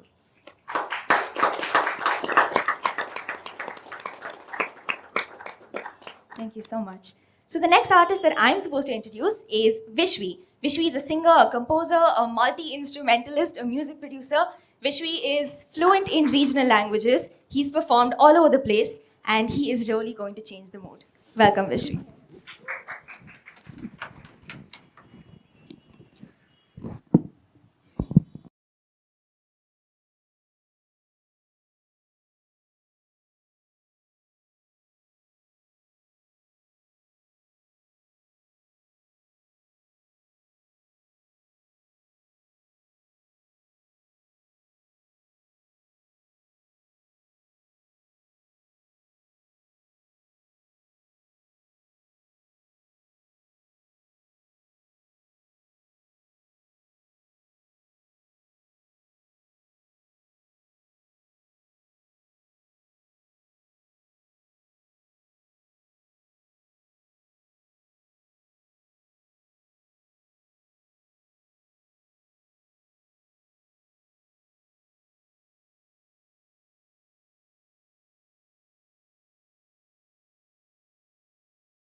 Okay, so my name is Vishwee.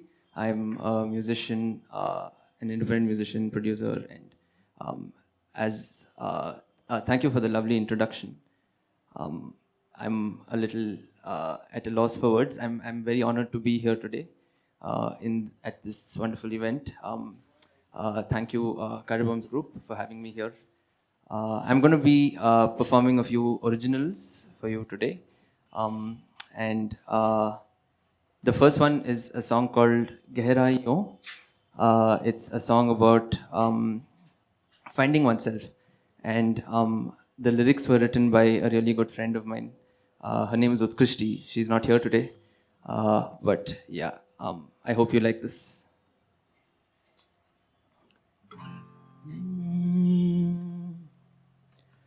गहराइयों के दरमियां मैं हूँ कहाँ ढूंढा करूँ यहाँ वहाँ मेरे निशान नजरों में है ये आसमां मैं हूँ कहाँ गहराइयों के दरमियां मैं हूँ कहाँ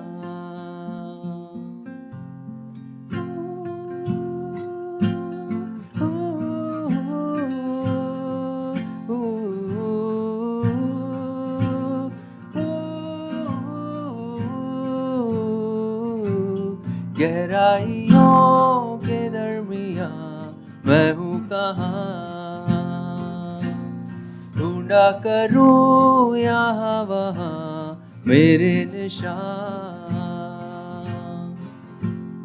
चेहराए आईना देखा है 100 दफा, हर पल हर तरफा बदले ये हर जगह, सोचूं हरदम यहाँ मैं हूँ ही क्या, सुना मेरा जहाँ मैं हूँ ही क्या, गहराइयों के दरमियाँ मैं हूँ कहाँ, ढूंढा करूँ यहाँ वहाँ मेरे निशान, छाया मेरी गहरी हुई ये लम्हा थम सा गया, मेरा जहां यूं ही था ख्वाबों में, ख्यालों बातों में, सपनों वाली वो रातों में, मैं हूँ जो ये जहां है सबका बयां है ये दास्तां, गहराइयों के दरमियाँ मैं हूँ कहाँ, ढूंढा करूँ यहाँ वहाँ मेरे निशान, नजरों में है ये आसमां मैं हूँ कहाँ, गहराइयों के दरमियाँ मैं हूँ कहाँ.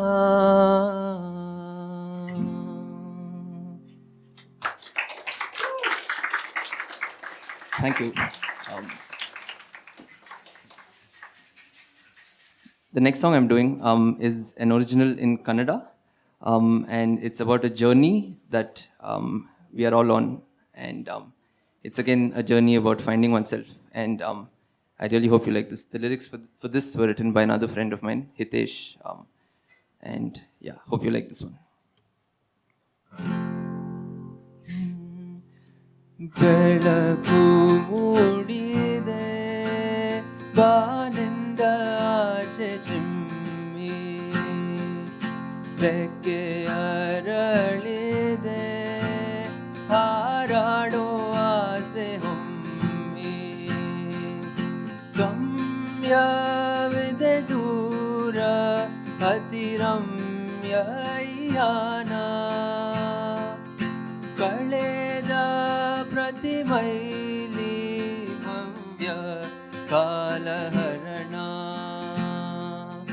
ನನ್ನ ಸವಾರಿಗೆ ದಾರಿ ತಯಾರಿದೆ ನೆನಪಿನ ರಾಶಿ ಸಂಪತ್ತು ನನ್ನದು ಹೀಗೆ ಹಾಡಾಗಿದೆ ಮನದ ಭಾವನೆ ಸಾಗುವ ಮುಂದಕ್ಕೆ ಈ ಯಾತ್ರೆ ನಿಲ್ಲದು ನನ್ನ ಸವಾರಿಗೆ ದಾರಿ ತಯಾರಿದೆ ನೆನಪಿನ ರಾಶಿ ಸಂಪತ್ತು ನನ್ನದು ಹೀಗೆ ಹಾಡಾಗಿದೆ ಮನದ ಭಾವನೆ ಸಾಗುವ ಮುಂದಕ್ಕೆ ಈ ಯಾತ್ರೆ ನಿಲ್ಲದು ಹೃದಯ ಗೆಳೆಯ ಕಾಮನ ಬಿಲ್ಲು ಬಿಸಿಲು ಮಳೆಯು ಎಲ್ಲೆಲ್ಲೂ ಯಾವ ಸ್ವರ್ಗಕ್ಕೆ ಗುಡಿ ದರ್ಗಕ್ಕೆ ಬೇಡ ನಕ್ಷೆ ದಿಕ್ಕು ಸೂಚಿ ಮರಿ ಚಿಂತೆನಾ ತೋರಿಸತೇನಾ ಮೇಲೆ ಹಾರು ನೀ ನನ್ನ ಸವಾರಿಗೆ ದಾರಿ ತಯಾರಿದೆ ನೆನಪಿನ ರಾಶಿ ಸಂಪತ್ತು ನನ್ನದು ಹೀಗೆ ಹಾಡಾಗಿದೆ ಮನದ ಭಾವನೆ ಸಾಗುವ ಮುಂದಕ್ಕೆ ಈ ಯಾತ್ರೆ ನಿಲ್ಲದು ನನ್ನ ಸವಾರಿಗೆ ದಾರಿ ತಯಾರಿದೆ ನೆನಪಿನ ರಾಶಿ ಸಂಪತ್ತು ನನ್ನದು ಹೀಗೆ ಹಾಡಾಗಿದೆ ಮನದ ಭಾವನೆ ಸಾಗುವ ಮುಂದಕ್ಕೆ ಈ ಯಾತ್ರೆ ನಿಲ್ಲದು.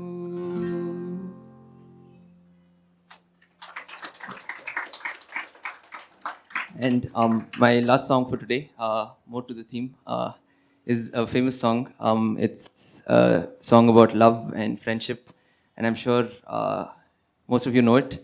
And I would really encourage you to sing along. Hope you like this one.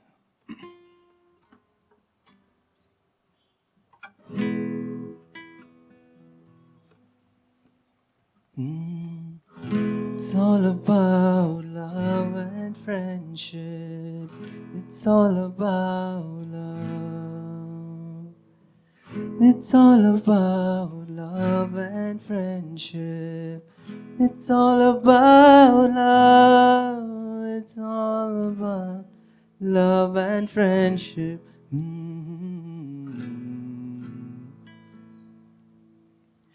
यारों दोस्ती बड़ी हसीन है, ये ना हो तो क्या फिर बोलो ये जिंदगी है, कोई तो हो राज़दार, बेगरज तेरा हो यार, कोई तो हो राज़दार।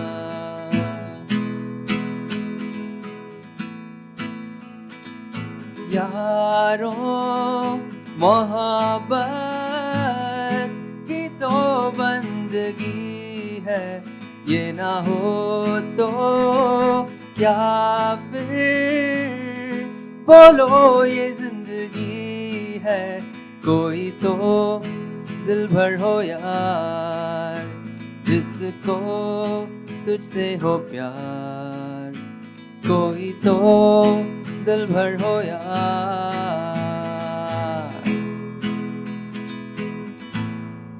तेरी हर एक बुराई पे डांटे वो दोस्त, गम की हो धूप तो साया बने तेरा वो दोस्त, नाचे भी वो तेरी खुशी में।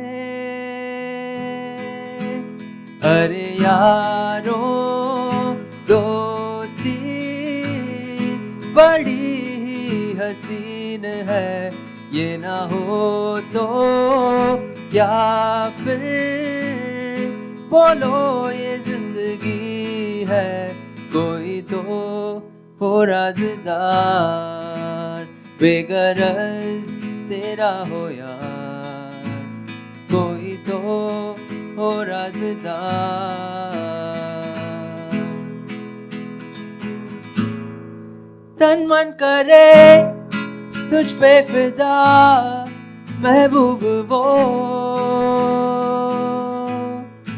पलकों पे जो रखे तुझे महबूब वो, जिसकी वफा तेरे लिए हो। अरे यारों मोहब्बत ही तो बंदगी है, ये ना हो तो क्या फिर बोलो ये जिंदगी है, कोई तो हो राज़दार, बेगरज तेरा हो यार, कोई तो हो राज़दार।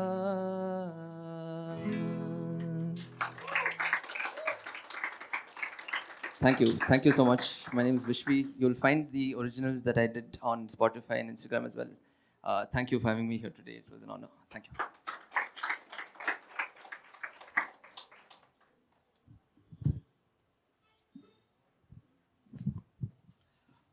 Thank you everyone for joining us. Now to end the event, I call upon stage Mr. Sandesh Cadabam, who is the Managing Director of Cadabams Group. Is he here? Yeah, please come down.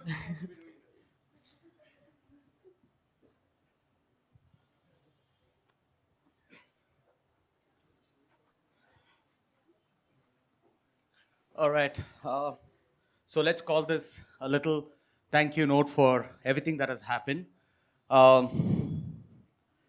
before we start, I think it started a year ago when we made this commitment that we're going to take these conversations around mental health in various platforms, and then was a mental health conclave, uh, to those online events, and then eventually where we are here today. Honestly, it wouldn't have happened if people like Mr. Dhruv, Dr. Meenakshi, and Mr. Adarsh would have ever supported. Thank you very much. This means a lot. To a person who's grown up in the field of mental health, who was shy to say what his parents did, to saying that I'm going to take mental health for a lifetime, to being in these leadership roles, and then eventually to conversations in mental health, and now to celebrate mental health and areas around mental health and psychology. Guys, it really means a lot. Thank you very much. This change, this transformation, I know that we have a whole real big army of Cadabams family, a team of 300, 400 of them who are out there taking care of all our individuals in the inpatient programs, the outpatient services. But there's one team who certainly stood out and who have made this happen and who making me do a lot of things. Thank you, guys. Prithvi, Ayush, Janvi, Bhavya, I know you're remotely connected and listening to me now. Devishri, Arman, Aman, I know you've been, it's been a couple of months. And Divyam, man, you're almost a regular candidate with us now. Guys, it really means. Thank you very much. I know without Dr. Sunil and Dr. Madhukar, I would not be incomplete. Have to make those specific mentions to them. Logical Indian has been this real nice partner to us, has ensured that this message goes out to the masses unconditionally, and we're gonna really treasure this. Thank you very much, Logical Indian. Social, I think you've given us a real lovely place, and those counters out there has kept us hydrated as well. Thank you very much. It's been a nice evening. I will ensure that I don't miss anybody before Janvi picks on me. Yeah, and you know, I was just telling this to the clinicians at the back row there. It's nice to have our clinical psychologists and a handful of them in this event. Thank you, guys. So it really knows that we're going to break this whole myth on aspects about psychology. They're not serious people. They're as approachable. They do have a lighter side, and you could reach out to them. So is with any other mental health professional, right? So we do differentiate issue, problem, and an illness. To us, this being the mission, mental health is what we're going to live for. Mental health is what it is going to be all about. And we will learn our way. There are things that we may have not done right, may have done right, and there is scope for us to improve. Please feel free to write to us. And this would not be complete without thanking each one of you all who are here in the audience. Thank you very, very much. It means a lot to us. To having said that, you could take time off on a Valentine's Day and listen up to a conversation. And to those online viewers out there who have tuned in any channel that you are watching us from. Yep, and there, to conclude it, I think this model of having an online and offline version is here to stay. Thank you very much again. And to the panelists, thank you, Dhruv. Thanks for taking that time. Traveling down over a weekend means a lot. Thanks a ton, guys. Thank you very much.